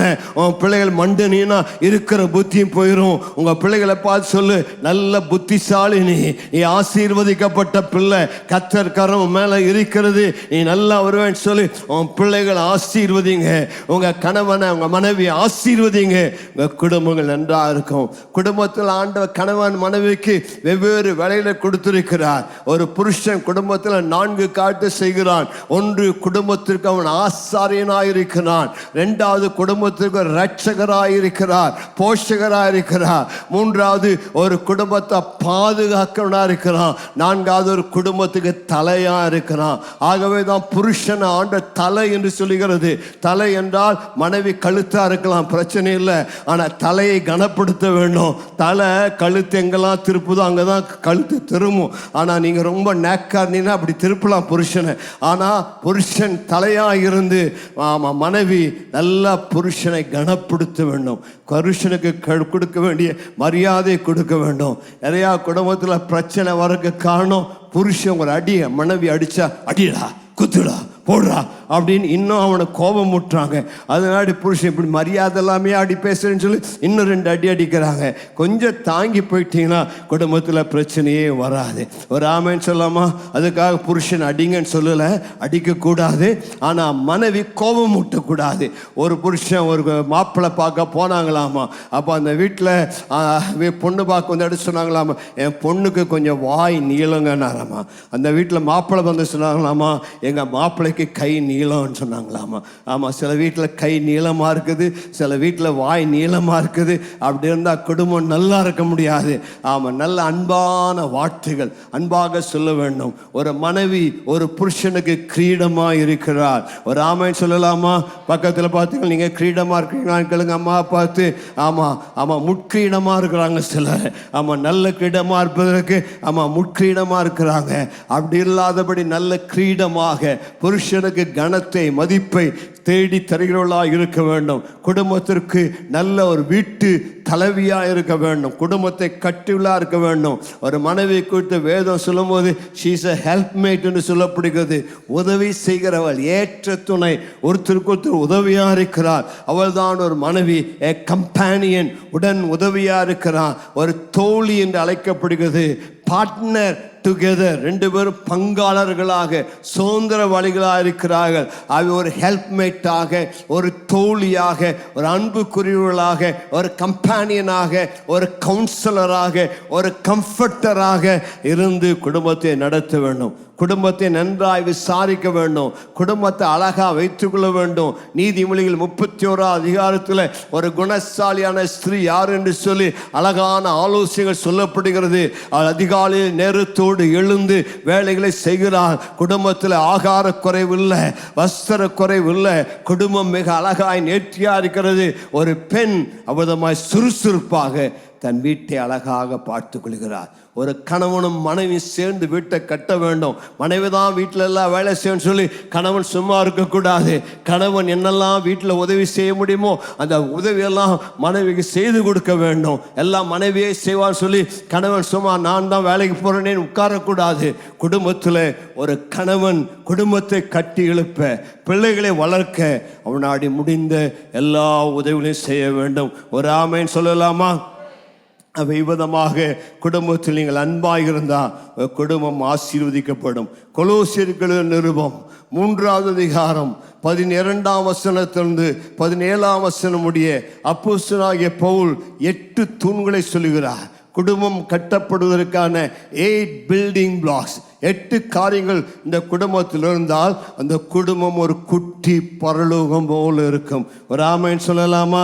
கையை வச்சிருங்க. ஆண்டவரே, என் குடும்பம் ஒரு குட்டி பரலோகம் போல இருக்க உதவி செய்வீராக. ஆமேன், ஹல்லேலூயா. கர்த்தர் உங்களுக்கு உதவி செய்வாராக. ஆமா, கர்த்தர் இந்த 8 காரியங்களை குடும்பத்தில் தந்து கிருபை தருவார். முதலாவது வாசியங்கள் 12 வசனத்தை வாசிங்க. ஆகையால் நீங்கள் தேவனால் தெரிந்து கொள்ளப்பட்ட பரிசுத்தரும் பிரியருமாய் உருக்கமான இரக்கத்தையும். நீங்கள் தேவனால் தெரிந்து கொள்ளப்பட்ட பரிசுத்த, நீங்கள் தேவனால் தெரிந்து கொள்ளப்பட்டவருக்கு பிரியமானவர்கள். ஆகவே நீங்கள் உலக பிரகாரமான வஸ்திரங்களை களைந்து போடுங்கள். திருமண வாழ்க்கையிலே கணவன் மனைவி ஒருவருக்கொரு உடன்படிக்கை செய்தபடினாலே மூர்க்கம், கோபம், தர்க்கம், வீம்பு, வம்பு, இந்த மாம்சத்துக்குரிய பழைய உடைகளை, பழைய ஆடைகளை நீங்கள் களைந்து போட்டு புதிய ஆடைகளை தரித்து கொள்ள வேண்டும். இன்னைக்கு உங்க பீரோவில் புது துணிகள் வாங்கி வைக்க ஆண்டவங்களை சொல்றாரு. ஆமா, இந்த துணிகள் உங்களுக்கு அவதமாக சென்னை சில்க்ஸில் கிடைக்காது, கல்யாண கடையில் கிடைக்காது. இந்த துணிகள் உங்களுக்கு பரலோக பொக்கிஷத்தில் தான் இருக்கிறது. பரலோகம் இந்த நல்ல உடைகளை இன்றைக்கு இலவசமாய் தர விரும்புகிறார். இந்த உடைகள் கொலோசியர் 3 அதிகாரத்தில் தான் கிடைக்கும். ஆவே நீங்கள் தேவனுக்கு பிரியமான பிள்ளைகளாய், பரிசுத்தமான பிள்ளைகளாய் வாழ இந்த உடைகளை வாங்கி கொள்ள தேவன் உங்களுக்கு ரெக்கமெண்ட் பண்ணுகிறார். இன்னைக்கு இந்த உடையை வாங்கிட்டீங்கன்னா உங்க குடும்பம் ஒரு பரலோகமாக இருக்கும். எல்லாரும் வாங்கிக்கலாம். கல்யாணம் ஆன புருஷனுக்கு மனைவிக்கு மட்டும்தான் இல்லை, வாலிப பிள்ளைகளுக்கு இது தேவை, எல்லா சகோதர சகோதரர்களுக்கும் தேவை. கல்யாணம் ஆகி புருஷன் இல்லைனாலும் இது உங்களுக்கு தேவை. குடும்பத்தில் நீங்கள் யாராக இருந்தாலும் தேவன் இன்றைக்கு இந்த 8 உடைகளை நீங்கள் பெற்றுக்கொள்ள விரும்புகிறார். இந்த 8 உடைகள் ஒரு புதிய மனுஷனுக்குரிய உடைகள். நீங்கள் புதிய சிருஷ்டியாக இருந்தால், நீங்கள் புதிய மனுஷனாய் இருந்தால் இந்த உடைகள் உங்களுக்கு இருக்க வேண்டும். இந்த உடை இல்லாவிட்டால் சரியான உடை உடுத்தவில்லை என்று சொல்லி அர்த்தம். சரியான ஆடை அலங்காரம் உனக்கு இல்லை என்று சொல்லி அர்த்தம். இவைகளை பரிசுத்த ஆவியானவர் உனக்கு பரிந்துரை செய்கிறார். முதலாவது ஆண்டு சொல்லுகிறார், உனக்கு ஒரு மனதுருக்கம் இருக்க வேண்டும் என்று சொல்லுகிறார். கையை உயர்த்தி சொல்லுங்க, ஆண்டவரே எனக்கு அந்த பரலோக தெய்வீக மனதுருக்கத்தை தருவீராக. கம்பேஷன், பைபிள திரும்ப படிக்கிற வார்த்தை, இயேசு மனதுருகினார், மனதுருக்கத்தினால் நிறைந்து அநேகரை தொட்டார். குடும்பத்தில் இருக்க வேண்டிய மிக முக்கியமான காரியம் உள்ளம் உருக வேண்டும். கையை வச்சு சொல்லுங்க, என் உள்ளமெல்லாம் உருகுதையா. யாரை பார்த்து உருக வேண்டும்? 3வது ஆளை பார்த்து அல்ல, வீட்டுக்கு வெளியில் இருக்கிற அடுத்த வீட்டுக்கான பார்த்து அல்ல. உன்னுடைய உள்ளம் உன் மனைவிக்காக உருக வேண்டும், உன் உள்ளம் உன் பிள்ளைகளுக்காக உருக வேண்டும், உன் உன்னுடைய உள்ளம் உன்னுடைய குடும்பத்தில் இருக்கிற கணவன் மனைவிக்காக உருக வேண்டும். அவர்கள் பிறகு பட்சமாய் இருக்க வேண்டும். வேண்டும். அதுபோல அன்பா இருக்க வேண்டும். உன்னுடைய உள்ளத்திற்குள்ள ஆண்டவர் அந்த bowels of mercy வைத்திருக்கிறார். இரக்கத்தினுடைய அந்த கிண்ணங்களை உள்ளத்தில் வைத்திருக்கிறார். அந்த கிண்ணங்கள் எப்பொழுதும் மனதுருக்கத்தினாலே நிறைந்திருக்க வேண்டும். ஒரு நாள் உன் உள்ளம் கடினப்படக்கூடாது. உன் மனைவி ஒரு தேவையில் இருக்கும்போது, உன் பிள்ளைகள் ஒரு குறைவில் இருக்கும் பொழுது, அவர் கஷ்டத்தில் இருக்கும்போது உன் மனதை கடினப்படுத்தி கொள்ளக்கூடாது. உன் மனதை அவதமாக இறுக்கி கொள்ளக்கூடாது. ஒரு தாய் தன் பிள்ளைக்காக அவருடைய உள்ளம் உருகிறது போல உன் உள்ளம் உன் குடும்பத்திற்கு ஒவ்வொருவருக்காக உருகி அவளுக்கு இறக்க பாராட்ட வேண்டும். ஒரு ஆமென் சொல்லலாமா? கையோட்டிகள், ஆண்டவரே எனக்கு ஒரு நல்ல மனதுருக்கத்தை கொடுங்க ஐயா. என் பிள்ளைகள் மேல கடினமாக இருக்காதபடி, கோபமாக இருக்காதபடி, நல்ல அன்பாக இருக்க இந்த மனதுருக்கத்தினால் நீ நிரப்புவீராக. என் மனைவி மேல அவங்க தப்பையே நான் நினைக்காதபடி, அவன் செஞ்ச குறையை நினைத்து அவங்க மேல கோபமாகாதபடி எப்பொழுதும் என்னுடைய உள்ளத்தில் மனதுருக்கம் நிறைந்திருப்பதாக. இன்னைக்கு பல குடும்பங்கள் இந்த மனதுருக்கம் இல்லை. இந்த குடும்பம் இந்த ஆடை இல்லாமல் இருக்க அப்படின்னால்தான் அநேக குடும்பத்தில் சண்டை வருகிறது. என்னதான் பிரச்சனை இருந்தாலும் உன் புருஷனுக்கு ஒரு பலவீனம், ஒரு தேவைனா உள்ளம் உருக வேண்டும். உன் மனைவிக்கு ஒரு பிரச்சனைனா உன் உள்ளம் உருக வேண்டும். நான் இருக்கிறேங்க, கவலைப்படாதீங்கன்னு சொல்லி அந்த உள்ளான உருக்கத்தோடு, உள்ளான இரக்கத்தோடு உடைய குடும்பத்தில் அன்பை செலுத்தும் போது உன் குடும்பம் கட்டப்படும். இரண்டாவது குணம் ஆண்டவர் சொல்லுகிறார், தயவு இருக்க வேண்டும் என்கிற. வாசிக்க வேண்டுமாக 12. தயவையும் எல்லாம் சொல்லுங்க, தயவு. ஒரு ஆமென் சொல்லலாமா? அநேக குடும்பத்தில் இந்த தயவு இல்லை, ஒரே மிரட்டுறாங்க. வந்தேங்க, எங்க காஃபி ரெடி ஆயிடுச்சா, சாப்பாடு ரெடியா, மிரட்டுறாங்க. இவங்க எங்கிருந்து வந்தாங்களோ தெரியல, எங்கிருந்து படித்தாங்களோ தெரியல. ஆண்டவர் சொல்றாரு, குடும்பத்தில் தயவாரு, நல்ல கைண்ட் வேர்ட்ஸை பேசி. பக்கத்தில் பார்த்து சொல்லுங்க, நான் மேலே கைண்டாக இருக்கேன் சொல்லுங்க. இந்த கைண்ட்னஸ்ஸே எனக்கு இருக்கிறதில்ல. இன்னைக்கு எல்லாம் இருக்கிறது உருட்டல், மிரட்டல், திட்டுதல், வா இங்கே வா அப்படிங்கிற மாதிரி தான் இருக்கிறாங்க. ஆகவே புருஷன் வீட்டுக்குள்ளே வந்தாலே பிள்ளைகள் பயப்படுறாங்க, எங்கே இந்த காட்டு மிராண்டி மனுஷன் வந்துட்டானேங்கிறாங்க. அப்படி இல்லாதபடி தயவு. இன்னைக்கு அநேக குடும்பத்தில் மிஸ் ஆகிற வார்த்தை ப்ளீஸ் அப்படிங்கிற வார்த்தை. ப்ளீஸ்ன்னு சொல்கிறதே இல்லை, அவங்க டிமாண்ட் பண்ணுறாங்க. அவங்களுக்கு ஏதோ கட்டாயம் கொடுத்தா வேண்டுங்கிற மாதிரி, இப்படி செய் அப்படி செய் அப்படிங்கிறாங்க. அப்படி இல்லை. ஒரு குடும்பத்தில் தயவான வார்த்தையில் பேச வேண்டும். தயவு குடும்பத்தில் மிக முக்கியம். தயவாக இப்படி பண்ணுறீங்களா, தயவாக செய்கிறீங்களா? ஆங்கிலத்தில் அது நல்ல வார்த்தை ப்ளீஸ்ன்னு சொல்லுவாங்க. நான் இங்கிலாந்துக்கு படிக்க போனப்போ படித்த 2 முக்கிய வார்த்தைகள் ப்ளீஸ் அண்ட் தேங்க்யூ தான். இதுதான் நீங்கள் அடிக்கடி சொல்லணும்னு சொன்னாங்க. யார் என்ன செஞ்சாலும் நான் தேங்க்யூ, நன்றின்னு சொல்லுங்கள். உங்களுக்கு எதாவது வேணா அந்த ப்ளீஸுங்கிற வார்த்தை முன்னாடி போட்டு கேளுங்க அப்படின்னு சொல்லி அங்கே இப்போ கற்றுக்கொண்டேன். இது நம்முடைய மிக முக்கியம். நம்முடைய தேசத்தில் அப்படி அந்த ப்ளீஸுங்கிற வார்த்தையே இல்லை. தயவு செய்து அப்படின்னு கேட்கறதில்லை. எதாக இருந்தாலும் கொண்டாங்க, அதை செய்யு, இதை செய்யுன்னு அப்படி அதிகார தோரணையோடு தான் பேசுகிறோமே தவிர, ஏதோ அவங்க செய்ய கடமைப்பட்டிருக்காங்கன்னு நினைக்கிறோமே தவிர, நம்ம அந்த அன்பாக, அந்த இரக்கமாக, அந்த தயவாக செய்வதில்லை. நம்மளுடைய சர்ச்சில் ஒரு போலீஸ் கமிஷனர் இருந்தார், சுந்தரராஜன் ஐயா. பார்க்கறது தான் போலீஸ்காராக இருப்பார். ஆனால் யார்கிட்டயா பேசுனா, டேய் ராஜா எப்படிடா இருக்கிற, டேய் கண்ணு நல்லா இருக்கிறியாடா அப்படின்னு சொல்லி அன்பாக கூப்பிடுவார். ஒரு போலீஸ்காரராக இருந்து அவ்வளோ அன்பாக இருக்க பார்த்து நான் சந்தோஷப்பட்டேன். நம்ம ஆட்கள் ஆமாம் சாதாரண பியூனாக இருந்தாலும் போலீஸ்காரன் மாதிரி நினைப்பு. ஆமாம் மிரட்டுன்னு மிரட்டுறாங்க. அப்படி இல்லை, அந்த அன்பான தயவான வார்த்தையில் வேண்டும். குடும்பத்தில் இந்த தயவு நிறைவாக இருக்க வேண்டும். ஒருவருக்கொருவர் தயவாய் இருக்கும் பொழுது, ஒருவர் அந்த தயவாய் நடத்தும் பொழுது, தயவாய் பேசும் பொழுது அந்த குடும்பம் ஆசீர்வதிக்கப்படும். ஆகவே தயவு என்கிற கிருபையை கர்த்தர் உங்களுக்கு தருவாராக. அவர் உங்கள் பேரில் பாராட்டின தயை எவ்வளவு பெரிதாக இருக்கிறது. நம்ம ஒன்றுக்கு உதவாதவர்களாக இருந்தால் கூட அந்த ஆண்டவர் நம்ம ஒரு பொருட்டாய் நினைத்து நம்ம பேரில் இவ்வளோ தயவாக இருக்கிறாரு, எவ்வளோ தயவை எனக்கு பாராட்டுறார். ஆமாம், தயவு என்று சொன்னால் அந்த தகுதி இல்லாத எனக்கு அவர் பாராட்டுகிற கிருபை தான் அவருடைய தயவாக இருக்கிறது. மற்றவருடைய தகுதியை பார்த்து நம்ம நடத்துவதில்லை. ஆனால் தேவனின் பேரில் வைத்த அந்த பட்சத்தினால அந்த தயவை நான் மற்றவர்களுக்கு பாராட்டுகிறேன். மூன்றாவது என்ன சொல்லுகிறது வாசிங்க. மனத்தாழ்மையையும். மனத்தாழ்மை. ஒரு ஆமென் சொல்லலாமா? பக்கத்திற்கு கை கொடுத்து சொல்லுங்க, உங்களுக்கு இந்த மை ரொம்ப தேவைங்க. சொல்லுங்க, உங்களுக்கு இந்த மை ரொம்ப தேவை. வேற மையெல்லாம் போட்டீங்கன்னா அது கண்ணெல்லாம் அழுக்காக்கிரும். உங்க கண்ணை நல்லாகிற கண்ணு கருப்பா போயிடும். அழுதிங்கன்னா இந்த மையெல்லாம் ஒழுகி அவங்க கட்சிப்பெல்லாம் நாசமாயிரும். ஆனா இந்த மை பரலோகத்திலிருந்து இறங்கி வருகிற மை. ஒரு ஆமென் சொல்லலாமா? இதுக்கு பெயர் மனத்தாழ்மை. ஆண்டவராய் இயேசு சொன்னார், நான் மனத்தாழ்மை உள்ளவனா இருக்கிறேன். பெருமை உள்ளவர்களுக்கு கர்த்தர் எதிர்த்து நிற்கிறார். அநேக குடும்பங்கள் பெருமையினால் உடைகிறது. இந்த எருமை ரொம்ப ஆபத்தான எருமை. இந்த எருமை உங்க குடும்பத்தில் வர விட்டுட்டீங்கன்னா அது முட்டி மோதி எல்லாத்தையும் உடைத்து விடும். கையை உயர்த்திகள், ஆண்டவரே எனக்கு இந்த மனத்தாழ்மையை தருவீராக. ஒருவருக்கு ஒரு மனத்தாழ்மையாக இருக்க நிறைய குடும்பத்தில் ஜாதி பெருமை, பணப்பெருமை, வேலை பெருமை, அந்த பெருமை, இந்த பெருமைன்னு சொல்லி அந்த எருமை வந்து அநேக வாழ்க்கையை கெடுத்து விடுகிறது. ஆனால் அந்த பெருமை நமக்கு வேண்டாம். மனத்தாழ்மை உள்ளவர்களாக ஒருவருக்கு விட்டு கொடுக்க வேண்டும், ஒருவர் கனப்படுத்த வேண்டும், ஒருவர் நேசிக்க வேண்டும், ஒருவர் நம்மை விட உயர்வாய் நினைக்க வேண்டும். இவர்கள் நல்லவர்கள் என்று சொல்லி அவர்களை நாம் நன்றாக நினைத்து நடத்த வேண்டும். அந்த மனத்தாழ்மையோடு கூட நாம் இருக்கும் பொழுது தேவன் நம்மை ஆசீர்வதிக்கிற தேவனாய் இருக்கிறார். கர்த்தருக்கு ஸ்தோத்திரம் உண்டாவதாக. அநேக குடும்பங்கள் பெருமையினால் உடைகிறது. அந்த பெருமை நமக்கு இருக்கக்கூடாது.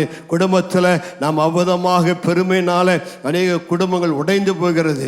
பிலிப்பியர் 2வது அதிகாரம் 3ஆம் வசனம் விதமாய் சொல்கிற வாசியுங்கள். ஒன்றையும் வாதினாலாவது வீண் பெருமையினாலாவது செய்யாமல் மனத்தாழ்மையினாலே ஒருவரை ஒருவர் தங்களிலும் மேன்மையானவர்களாக எண்ண கடவீர்கள். ஒன்றையும் வாதினால செய்யாம, வீண் பெருமையினால செய்யாம, மனத்தாழ்மையினால செய்ய வேண்டும். ஏமேன். ஆண்டவராய் இயேசு அவர் தேவகுமாரனாய் இருந்தும் அவர் தன்னை தேவனுக்கு சமமான பொருளாக எண்ணாமல் தம்மை தாமே தாழ்த்தி அடிமையின் ரூபம் எடுத்து இவ்விதமாக சிலுவையின் மரண பரியந்தம் தம்மை தாழ்த்தினார். ஆகையால் தேவன் அவரை வானோர் பூதலத்தோர் எல்லாருக்கும் மேலாக அவரை உயர்த்தி அவரை ஆசீர்வதித்தார். தாழ்த்துகிறவன் உயர்த்தப்படுவான், உயர்த்துகிறவன் தாழ்த்தப்படுவான். தாழ்மை உள்ளவர்களுக்கு கர்த்தர் கிருபை அளிக்கிறார். தாழ்மையோட குடும்பத்தை கர்த்தர் ஆஸ்வதிக்கிறார். தாழ்மை பெருமை பாராட்டாது, தாழ்மை வீம்பு பாராட்டாது. தாழ்மை மிகுந்த மனத்தாழ்மையோடு தப்பு செஞ்சிட்டா கூட சாரிங்க, தெரியாமல் செஞ்சிட்டேம்பாங்க. பெருமை உள்ளவர்கள் ஒரு நாள் சாரியே சொல்ல மாட்டான். தப்பு செஞ்சால் அப்படி தான் செய்வேன்ட்டு போவாங்களே தவிர சாரி நான் தெரியாமல் பண்ணிட்டேன்னு கொஞ்சம் தாழ்த்த மாட்டாங்க. உங்கள் குடும்பத்தில் அப்படி கொஞ்சம் தாழ்த்தி பாருங்க, சாரி சொல்லி பாருங்க. எதுக்குங்க இதுக்கெல்லாம் சாரி சொல்கிறீங்க, வேண்டாங்க அப்படிம்பாங்க. குடும்பத்தில் ஒரு அன்பு உண்டாகும். ஆகவே உங்களுக்குள்ளே இந்த மனத்தாழ்மையை கர்த்தர் தருவாராக, அந்த பெருமையை கர்த்தர் எடுத்து போடுவாராக. 4வது உங்களுக்குள்ள தேவையான குணம் சாந்தத்தை. எல்லாம் சொல்லுங்க, சாந்தம். ஆமாம், பக்கத்தில் இருக்கிற பார்த்து சாந்தான்னு கூப்பிடுங்க. ஆமாம், பேர் தான் சாந்தா, ஆனால் அவங்கள சாந்தமே இருக்காது. ஏன் தான் அந்த பேர் வச்சாங்களோ தெரியல. ஆமாம், அவங்ககிட்ட போய் பேசுனீங்கன்னா அந்த வடை சட்டியில் கடுகு போட்டால் பொரியிற மாதிரி அவங்க முகத்தில் கடுகடுன்னு சிடுன்னு இருப்பாங்க. அவங்கள போய் ஏதாவது ஒன்று பேசி பாருங்க, அப்படியே கடுகு பொரிய மாதிரி பொறிஞ்சு தள்ளிடுவாங்க. ஏண்டா அவங்ககிட்ட கேட்டோம் பேசுகிற மாதிரி இருப்பாங்க. ஆனால் அது தவறான காரியம். இயேசு மிகுந்த சாந்த குணம் உள்ளவர். மோசே மிகுந்த சாந்த குணமுள்ளவர். சாந்தம்னா பலவீனங்கிறது அல்ல. சாந்தம் என்றால் தேவனுடைய தயவனால நான் நடத்தப்படுகிறேன், தேவ கிருபினால் நடத்தப்படுகிறேன். எனக்குள்ள எல்லா பலமும் இருக்கிறது, ஆனால் அதெல்லாம் நான் அடக்கி வச்சுட்டு நான் அன்பாக இருக்கிறேன். 1 பேதுரு புத்தகம் 3வது அதிகாரம் 4ஆம் வசனத்தை வாசிங்க. அழியாத அலங்கரிப்பாய் இருக்கிற, அழியாத அலங்கரிப்பாய் இருக்கிற சாந்தமும் அமைதலும் உள்ள ஆவியாகிய, சாந்தமும் அமைதலும் உள்ள ஆவியாகிய இருதயத்தில் மறைந்திருக்கிற குணமே உங்களுக்கு அலங்காரமாய் இருக்க கடவுது. அதுவே தேவனுடைய பார்வையில் விலையேற பெற்றது. ஒரு ஆமென் சொல்லலாமா? இருக்கிற அலங்காரங்கள்ல தி பெஸ்ட் டெக்கரேஷன், நல்ல வெளியேற பெற்ற ஆபரணங்கள் எதுனா சாந்தம்ங்கிறார். பேதுரு சொல்லுகிறார், ஒரு குடும்பத்தில் ஒரு பெண்ணுக்கு இருக்க வேண்டியது சாந்த குணம். கோபமே அவளுக்கு வராது. நிறையா குடும்பத்தில் இந்த பாம் கையில் வச்சிருக்கிறாங்க. ஏதாவது ஒன்றா இந்த கோபாம்ங்கிற பாம்பை தூக்கி வீசிடுறாங்க. அதனால குடும்பங்கள் கஷ்டப்படுகிறார்கள். ஆகவே நம்முடைய வாழ்வில் இந்த தெய்வீக சாந்தம் இறங்கி வர வேண்டும். அந்த அமைதியில் மறைந்திருக்கிற இந்த சாந்த குணம்தான் நம்முடைய வாழ்விற்கு ஆசீர்வாதமாக இருக்கும். எதற்றால் சாந்தமாக பதில் சொல்வது. தேவனுடைய வார்த்தை சொல்லுகிறது, சாந்த குணமுள்ளவர்கள் பாக்கியவான்கள், அவள் பூமியை சுதந்திரிப்பாங்க. உன்னை என்ன சொன்னாலும் சூடு சொரணையே இல்லாத மாதிரி கோபமே வராது போல நல்ல சாந்தமாக இருக்க கற்றுக்கொள்ள வேண்டும். பேசுனா பேசிட்டு போகிறாங்க, நீ ஏன் அதுக்கு பதில் பேச வேண்டும்? மலையை பார்த்து நாய் குறைச்சா மலைக்கு வலிக்குமா நாய்க்கு வலிக்குமாங்கிற மாதிரி. ஆமாம், நீ சண்டைக்கு சண்டை போடாபடி மெதுவான பிரதியுத்தரம் சண்டைகளை அமர்த்தும். மெதுவாக அமைதியாக பதில் சொல்ல. 2 பேரும் குடும்பத்தில் கணவன் மனைவி 2 பேரும் சேர்ந்து வாள்னு கத்துனீங்கன்னா 3ஆம் உலக மகா யுத்தம் வெடிக்கும். எல்லாம் வெடித்து சிதற ஆரம்பிக்கும். அவன் ஒருத்தர் கோப்பட்டான பரவாயில்ல, இன்றைக்கி அவர் ஏதோ ரொம்ப டயர்டாக வந்திருக்கா போல், கோவப்பட்டால் கோவப்படுங்கன்னு சொல்லி அப்படியே நீங்கள் அமைதியாக இருந்தீங்கன்னா அந்த சண்டை தணிஞ்சு போயிடும். இவ்வளோ கோபம் நிறையா வருதுன்னா ஒரு டம்ளர் தண்ணியை குடித்து வாயில் அடக்கி வச்சுக்கோங்க. ஆமாம், வாய் பேசுனீங்கன்னா அந்த தண்ணி வெளியில் வரும், கோபம் போயிடும். நல்ல டம்ளர் தண்ணி குடிச்சு அப்படி 2 பக்கத்தில் அடக்கிட்டிங்கன்னா கோபம் வந்தால் கூட கோபம் போயிடும். கோபம் வந்தால் பிரச்சனைகள் நிறையா வரும், சண்டை வரும். அவை கோபம் வராமல் சாந்த குணத்தை கையாள வேண்டும். கையை உயர்த்திகளுங்கள், ஆண்டவரே எனக்கு அந்த சாந்த குணத்தை தாங்க ஐயா, நான் கோபப்படக்கூடாது. சிலருக்கெல்லாம் முன் கோபம் அதிகமாக வருது. ஆமாம், என்ன கையை சுருட்டுறாங்க. எனக்கு கோபம் வந்தால் பழைய ஆள் மாதிரி ஆயிடுவேன்னு சொல்கிறாங்க. பழைய ஆளை உயிரோடு கூட எழுப்புறாங்க. அவனே செத்து போய் கிடக்கிறான். நீ ஏன் அவனை உயிரோடு கூட எழுப்பணும்னு சொல்லி எனக்கு தெரியல. ஆனால் அந்த டெம்பரை கண்ட்ரோல் பண்ணு. டெம்பரை கண்ட்ரோல் பண்ணினா கர்த்தர் உனக்கு கிருபை தருகிறவராய் இருப்பார். நல்ல குடும்பத்தில் அமைதியாக பேசி பழகு. சத்தம் போட வேண்டிய அவசியம் இல்லை, கத்த வேண்டிய அவசியம் இல்லை. ஒரு புருஷன் மனைவி சாந்தமாக பேசி பழக வேண்டும், அன்பாக பேசி பழக வேண்டும். அப்பொழுது குடும்பம் ஆசீர்வாதமாக இருக்கும். கர்த்தருக்கு மகிமை உண்டாவதாக. அடுத்த வசனத்தை வாசிங்க. நீடிய பொறுமையையும் தரித்து கொண்டு. ஆமென் சொல்லலாமா? பக்கத்தில் பார்த்துக்கலாம், உங்களுக்கு பொறுமை இருக்குதான்னு கேளுங்க. இன்னொரு மை என்ன மைங்க? பொறுமை. பொறுமை உங்களுக்கு ரொம்ப தேவை. அதுவும் பவுல் சொல்லும்போது பொறுமைன்னு சொன்னால் பரவாயில்ல. என்ன சொல்கிறாரு? கொஞ்சம் நீட்டி தான் சொல்லுங்களேன். நீடிய பொறுமை. நீடிய பொறுமை இருந்தால் நீ பாக்கியவானா இருப்பா, நீ ஆசீர்வாதமாக இருப்பா. அநேகருக்கு அந்த பொறுமைங்கிறதான் இல்லை, ஆத்திரமாக வருதுங்கிறாங்க. ஆமாம், தோத்திரம் ஆத்திரம். சாப்பாடு வச்சா கூட ஆமாம், சாப்பாட்டுக்கு ஜெபம் பண்ண பொறுமை இல்லை. தோத்திரம் ஆத்திரம், ஆண்டவரே ஆசீர்வதி ஆண்டவரே, ஆமென், அவ்வளோதான். அந்த சாப்பாட்டை பார்த்தோன்னு சாப்பிடணும்னு சொல்லி. பொறுமையுள்ளவர்கள் ஆசீர்வதிக்கப்பட்டவர்கள், பொறுமையுள்ளவர்கள் பூமியை சுதந்திரத்துக் கொள்வாங்க. குடும்பத்தில் பொறுமையாக இருக்க கற்றுக்கொள்ள வேண்டும். எடுத்ததுக்கெல்லாம் ஆத்திரப்படக்கூடாது, எடுத்ததுக்கெல்லாம் அவசரப்படக்கூடாது. ஷார்ட்கட்டில் பிளஸ்ஸிங் இல்லை. அது ஒரு வேளை கொஞ்சம் நீடித்து போனால் கூட ஆமாம், சாப்பாடு ஆகிருக்க நேரம் ஆயிடுச்சுன்னா அதுக்காக உனக்கு கோபம் வரக்கூடாது. நீடிய பொறுமையை கற்றுக்கொள்ள வேண்டும். லாங் ஃபியூஸ் இதுதான் அநேக குடும்பத்தில் இல்லை. பொறுமை இழக்கிறதுனால தான் அநேக பிரச்சனைகள் வருகிறது. கையை ஓய்த்து, ஆண்டவரே எனக்கு பொறுமையை தாங்க ஆண்டவரே. சிலர்லாம் அடிக்கடி வாட்சை பார்க்குறாங்க, இவர் எப்படா பிரசங்கத்தை முடிப்பான்னு சொல்லி. ஆமாம், ஆமைன்னு போடுறதுக்கு முன்னாடி பர்ஸை தூக்கி ஆமாம் பைபிளை தூக்கி உள்ளே வச்சுட்டு பாஸ்டர் கண்ணை மூடி ஜெபம் பண்ணுவோன்னு சொன்னோன்னே எந்திரிச்சு போகிறதுக்கு அவசரமாக போகிறாங்க. எவ்வளோ அவசரமாக போய் என்ன பண்ணுறது? பஸ் ஸ்டாண்டில் போய் 1 மணி நேரம் நின்றுட்டுருக்குற. உனக்காகவே எனக்கு வர வேண்டிய பஸ்ஸு வராது, அது கேன்சல் ஆயிரும், அது தாமதமாக வரும், இல்லை உனக்கு முன்னாடி போயிருக்கோம். ஆண்டவர் உனக்கு பொறுமை கற்றுக் கொடுக்கறதுக்கு நல்லவராக இருக்கிறார். ஆகவே பொறுமையை ஆண்டு கற்றுக் கொடுக்கணும்னு காத்திருக்காதீங்க, நீங்களே பொறுமை கற்றுக்கொள்ளுங்க.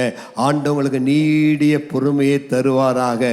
குடும்பத்தில் பொறுமை இல்லாதனால தான் அடிக்கடி கணவன் மனைவிக்குள்ள சண்டை வருகிறது.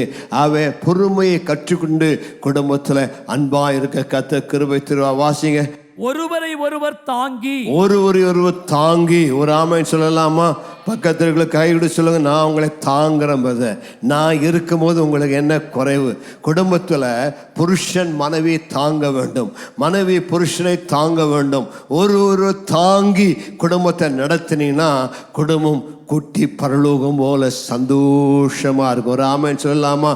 புருஷன் மனைவியுடைய தவறுதலை பெருசா நினைக்காம மாமான் தட்டி கொடுத்து போனான்னா அந்த குடும்பம் நல்லா இருக்கும். மனைவி புருஷனை தாங்கி போன அவருடைய பலவீனங்களை அறிந்து, குறைகளை அறிந்து, பிரச்சனைகளை அறிந்து அவரை தாங்கி போயிட்டா குடும்பத்தில் பிரச்சனை வராது. ஆங்கிலத்தில் ஃபோர்பேரன்ஸ்னு இருக்கிறது, தாங்குதல். நடக்க முடியாத ஒருத்தர் தூக்கி தோள் கொடுத்து தாங்கி பிடிக்கிறது போல குடும்பத்தோட கணவன் மனைவி ஒருத்தர் தாங்கி நடந்தாங்கன்னா அந்த குடும்பம் ஆசீர்வாதமாய் காணப்படும். கைகளை உயர்த்தி ஒரு ஆமைன்னு சொல்லலாமா?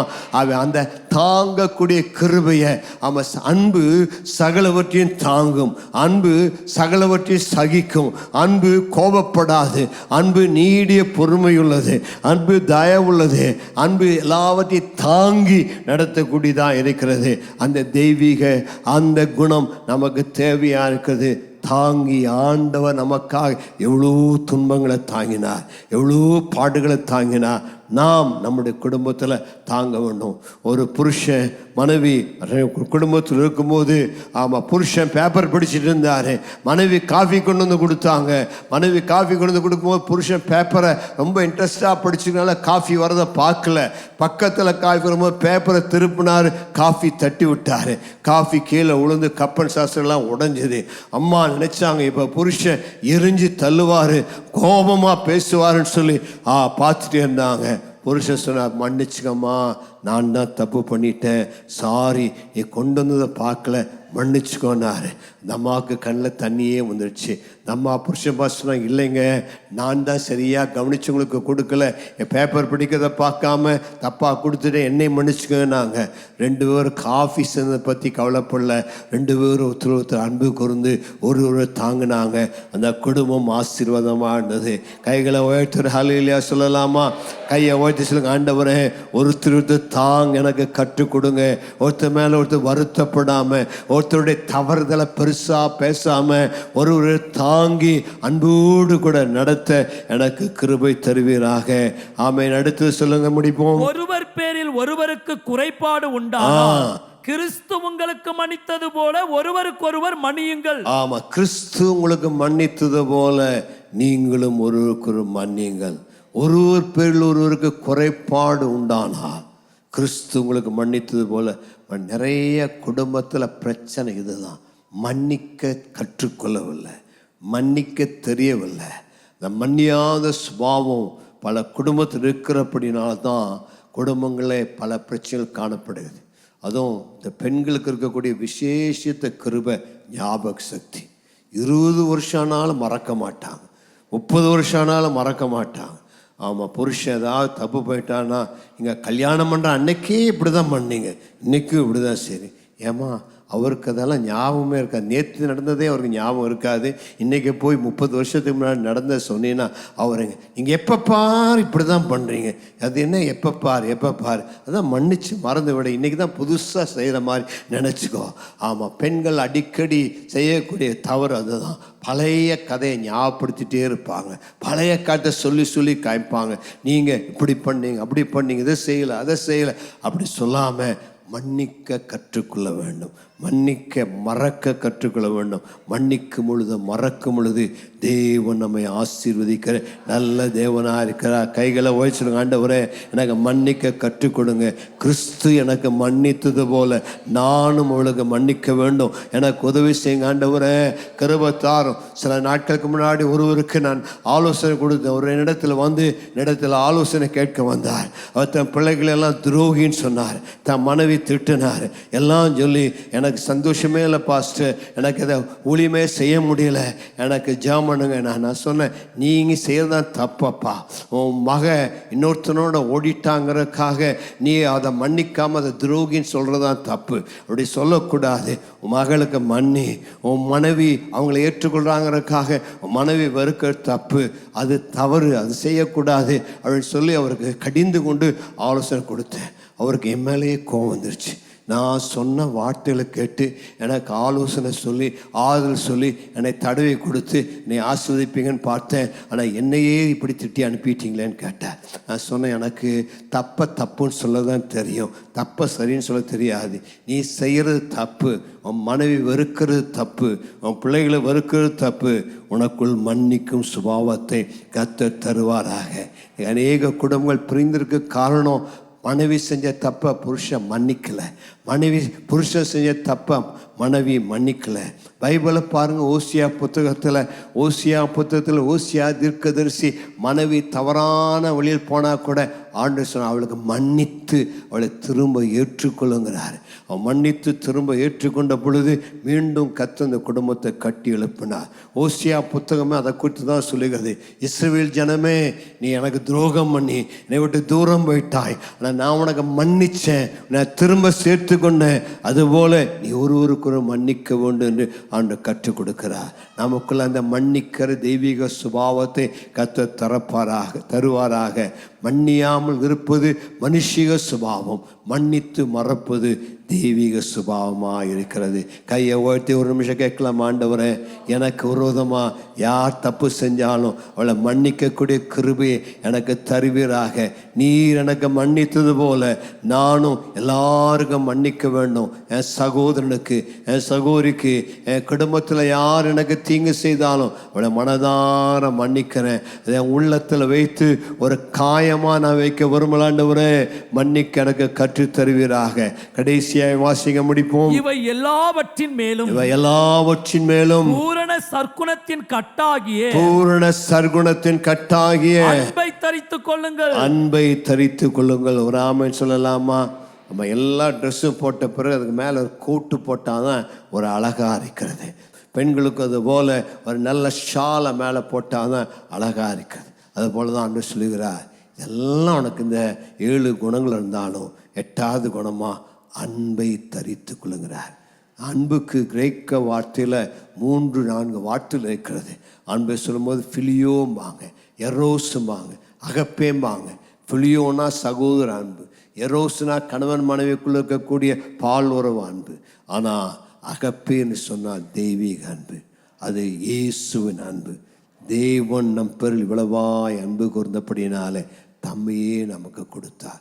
ஒரு குடும்பத்தில் இருக்க வேண்டியது அந்த தெய்வீக அன்பு.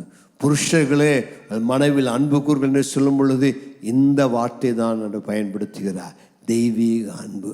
ஆண்டவர் நம்மை நேசித்தது போல நாம் குடும்பத்தில் இருக்கிற ஒவ்வொருவரையும் நேசிக்க வேண்டும். அந்த அன்பு உங்கள் வாழ்வில் வந்து விட்டால் உங்கள் குடும்பம் கூட்டி பரலோகம் போல் இருக்கும். மனைவி புருஷனிடத்தில் அவ்வளமான அன்பை செலுத்த வேண்டும். ஒரு நிமிடம் வலது கரத்தை உயர்த்திக்கலுங்க. ஆண்டவரே, உடைய அன்பை என் குடும்பத்தில் ஊற்றுங்கப்பா. பரிசுத்தாவியானவர் அந்த அன்பை தருகிறவர். அந்த அன்பு நேசிக்க முடியாது, நேசிக்க வைக்கிறவர் ஆவியானவர். நீங்கள் கேட்க வேண்டாம், ஆண்டவரே எனக்குள்ள ஒரு தெய்வீக அன்பை ஊற்றுங்க. என் குடும்பத்தில் என் பிள்ளைகளை நேசிக்க, என் மனைவியை நேசிக்க, அந்த தெய்வீக அன்பினால் எங்கள் குடும்பத்தை நிரப்புங்க ஆண்டவரேன்னு சொல்லி கேட்டால் தேவன் அந்த அன்பை உங்களுக்கு தருவார். அந்த அன்பினால் உங்கள் குடும்பத்தை நிரப்புவார். உங்கள் உள்ளத்தில் அந்த 1 கொரிந்தியர் 13 சொல்லப்பட்ட அந்த அன்பு ஆளுகை செய்யும். அன்பு எல்லாவற்றையும் தாங்கும், எல்லாத்தையும் சகிக்கும், எல்லாத்தையும் மன்னிக்கும், எல்லாத்தையும் மறக்கும். அந்த அன்பு ஒரு காலம் ஒழியாது. அது தெய்வீக அன்பு. ஒரு இருக்கிற அந்த அன்பு தேவனுடைய அன்பினால் நீங்கள் நிரப்பப்படுவீர்கள். உங்கள் குடும்பத்தை கட்ட தேவையானது அந்த தெய்வீக அன்பு. பரிசுத்தாவியான உள்ளத்தில் தருகிற அன்பு. இந்த அன்பு உங்கள் உள்ளத்தில் இருந்தால் ஒரு நாள் உங்கள் குடும்பத்தில் பிரச்சனை வராது. அந்த தெய்வீக அன்பினால் நிரப்பப்பட வேண்டும். கடைசி 15-16 வாசிங்க. தேவ சமாதானம் உங்கள் இருதயங்களில் ஆளக்கடவது, இதற்கென்றே நீங்கள் ஒரே சரீரமாக அழைக்கப்பட்டீர்கள், நன்றி அறிதல் உள்ளவர்களாயும் இருங்கள். கிறிஸ்துவின் வசனம் உங்களுக்குள்ளே சகல ஞானத்தோடும் பரிபூரணமாக வாசமாயிருப்பதாக. சங்கீதங்களினாலும் கீர்த்தனைகளினாலும் ஞான பாட்டுகளினாலும் ஒருவருக்கொருவர் போதித்து புத்தி சொல்லிக் கொண்டு உங்கள் இருதயத்திலே கர்த்தரை பக்தியுடன் பாடி.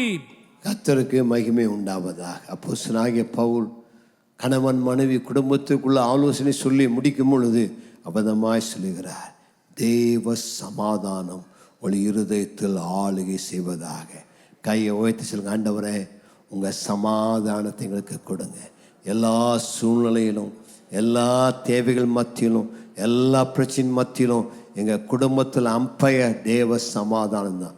குடும்பத்தில் தேவ சமாதானம் இருக்குன்னா குழப்பத்துக்கு இடமே இல்லை, பிரச்சனைக்கு இடமே இல்லை.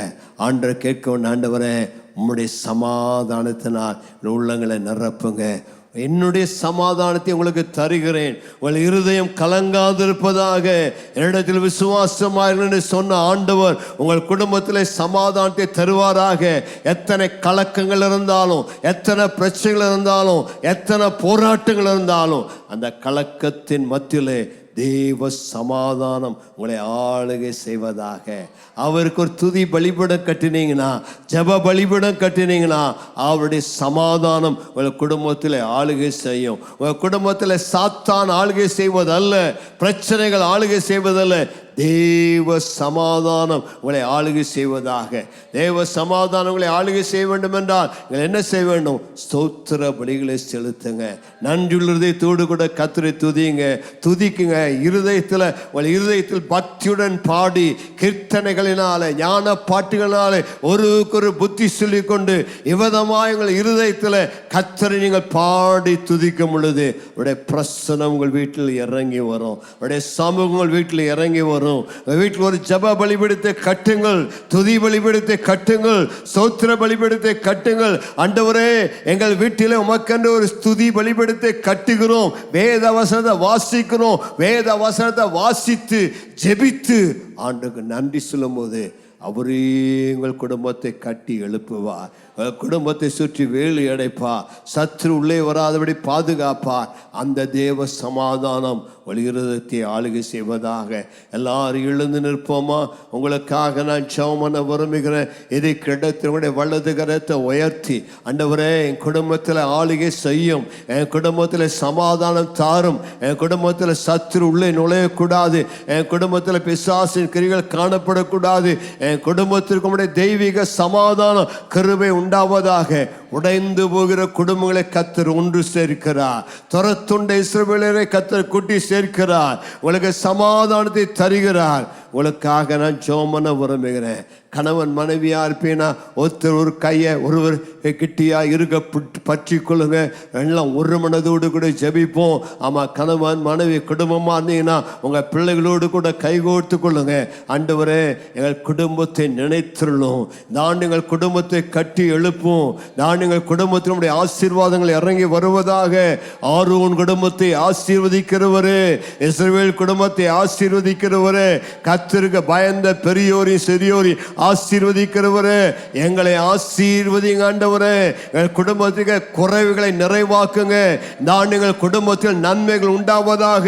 நீண்ட நாள் எதிர்பார்த்த காரியங்கள் குடும்பத்தில் நடப்பதாக. எங்கள் குடும்பமால் கட்டி எழுப்பப்படுவதாக. ஷாபாலா தானா மாலா. நல்ல கைகளை உயர்த்தி ஒரு நிமிடம் நல்ல அந்நிய பாஷையில பேசுங்க, ஆவியில ஜெபிங்க. கர்த்தருடைய பிரசன்னங்கள் மேல் இறங்கி வருவதாக, கர்த்தருடைய வல்லமங்க மேல் இறங்கி வருவதாக, இயேசுவின் ரத்தம் மேலே தெளிக்கப்படுவதாக. குடும்பமாய் கர்த்தர்கள் வாழ்ந்திருப்பீர்களாக, குடும்பமாய் சுகித்திருப்பீர்களாக. கர்த்தர் குடும்பத்தை கட்டி எழுப்புவாராக. அன்பின் பிதாவே, ஒவ்வொரு குடும்பங்களும் ரத்தத்துக்குள் ஒப்பு கொடுக்கிறேன். இந்த குடும்பங்களை உம்முடைய ஆசீர்வாதம் உண்டாவதாக, இந்த குடும்பங்களை சமாதானம் உண்டாவதாக. பிரிந்திருக்கிற குடும்பங்கள் ஒன்று சேருவார்களாக. எல்லா குடும்பத்திலும் கர்த்தருடைய வல்லமை இறங்கி வரட்டும். சத்துரு கொண்டு வருகிற போராட்டங்கள் பிரச்சனைகள் மாறுவதாக.